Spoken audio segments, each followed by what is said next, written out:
नमस्कार, मैं हूं आरजू अंसारी और आप देख रहे हैं राष्ट्रीय जगत विजन न्यूज।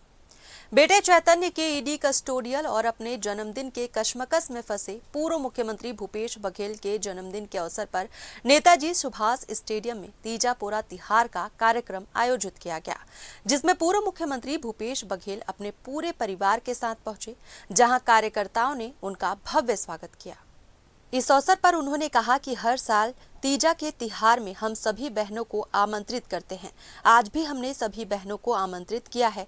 सैकड़ों की तादाद में बहनें यहां आई हुई हैं। हम लोग करते हैं, सभी बहनों को, बेटियों को आमंत्रित करते हैं और आज सैकड़ों हजारों के तादाद में हमारे पूरे प्रदेश भर से महिलाएं आई हैं, बहनें आई हैं। सबको बधाई, शुभकामनाएं।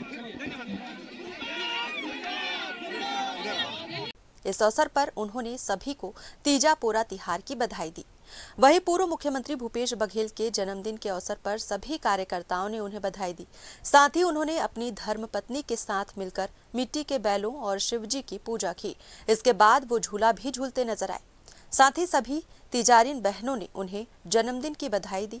इस अवसर पर पूर्व मुख्यमंत्री भूपेश बघेल सभी कार्यकर्ताओं से मुलाकात करते नजर आए। फिलहाल इस खबर में बस इतना ही। देश प्रदेश की खबरों से अपडेटेड रहने के लिए हमारे चैनल को सब्सक्राइब करें और नए खबरों के नोटिफिकेशन के लिए बेल आइकॉन जरूर दबाएं। नमस्कार।